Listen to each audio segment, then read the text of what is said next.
So today we're diving into one of the biggest and weirdest controversies coming out of the Nintendo Switch 2 launch. And no, it's not the Joy-Con drift. Not yet anyway. We're talking about game keycards, those little boxes you find on store shelves that look like physical games, but are really just plastic shells with a download code inside. Now this isn't new for Nintendo, but with the Switch 2, it's become a full-on hot-button issue. Some third-party publishers are thanking Nintendo for giving them the flexibility to go this route, saying it helps get more games out faster and cheaper. But on the other side, developers and players are absolutely calling this out as anti-consumer, misleading, and damaging to both physical game collecting and actual game sales. So today we're going to explore both sides, why publishers love it, why devs are pushing back, and what this all means for the future of physical media on Nintendo platforms. Alright, quick explainer for anyone who's not in the loop.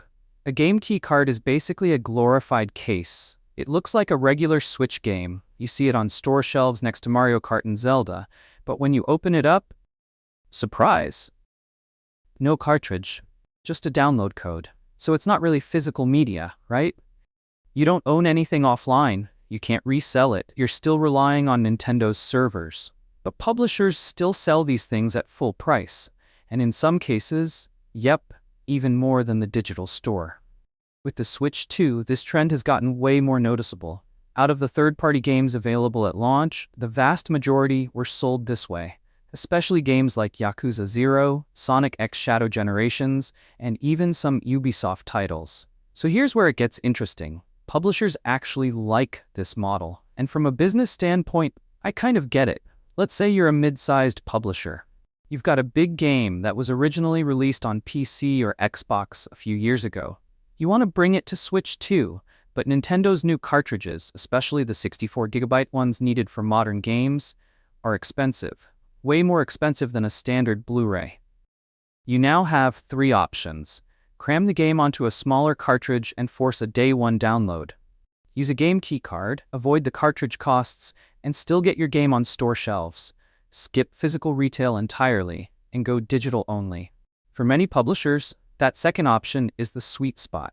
It's cheap, it gets visibility in stores like Walmart or Best Buy, and it still lets them say, hey, our game has a physical presence on Switch.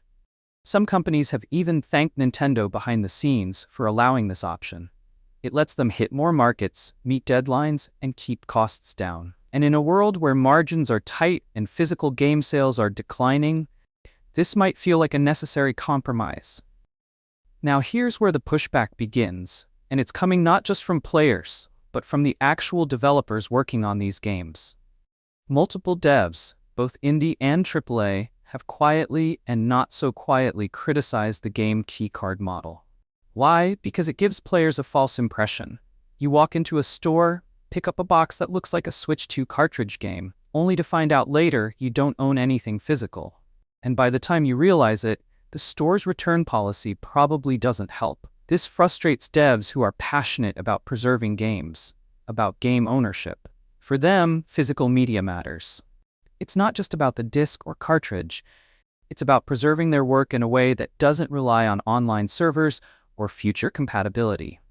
And with the Switch 2, many feel Nintendo is letting publishers cut corners instead of pushing for better practices like full cartridges or optional upgrades.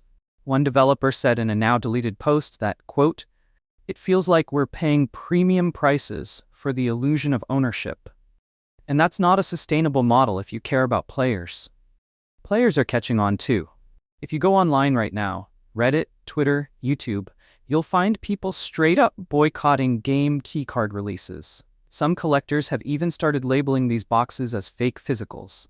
There's frustration, confusion, and honestly, a lot of trust being lost, and the data backs it up. Several third-party publishers reported lower than expected physical sales during the Switch 2 launch. While there are many reasons for this, high hardware costs, competition from Mario Kart World, and backwards compatibility, the stigma around game keycards played a role. Cyberpunk 2077, for example, was a bright spot. Not just because it's a good port, but because CD Projekt Red made a point to say, this is the full game, on a 64GB cartridge with no download required. That became a selling point. So who's really at fault here? Is it Nintendo, the publishers, or just the evolution of the industry? Well, it's a bit of all three. Nintendo sets the rules. If they wanted to mandate that all physical games include cartridges, they could, but they don't. Instead, they let publishers decide and give them an easy out with game keycards. And let's be real, they probably benefit too, since this reduces cartridge manufacturing overhead. Publishers, meanwhile, are chasing profit. They're not necessarily evil, they're just optimizing costs. But in doing so, they're sacrificing player trust and damaging the long-term appeal of physical media. And the industry as a whole has moved toward digital for years now. Game keycards are just the latest symptom. The real problem is that we haven't figured out how to merge the convenience of digital with the ownership of physical in a meaningful way. So where does this all go from here? There are a few paths. Publishers listen to feedback and invest in cartridges, even if it means charging a little more. Nintendo steps in with clearer labeling rules, maybe requiring a download code-only warning on front covers. Consumers keep pushing back, and we vote with our wallets. There's also an opportunity here for physical game advocates, limited run games, special reserve games, to offer true physical editions of Switch 2 titles. But that's a niche solution. The bigger question is this: what does physical media mean in 2025? Is it just a box on your shelf? Is it offline access? Is it long-term preservation? And if publishers start relying more on game keycards, does that mean physical collecting is basically on life support? So yeah, that's the current state of things. On one hand, publishers say this system helps get games to more players.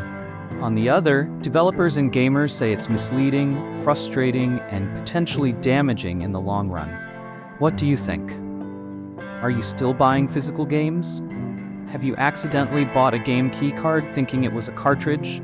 Or have you just gone full digital by now? Let me know down in the comments. I'd love to hear your take on where this is all headed. If you enjoyed this breakdown, don't forget to hit that like button and subscribe for more deep dive gaming content. Thanks for watching, and I'll catch you in the next one.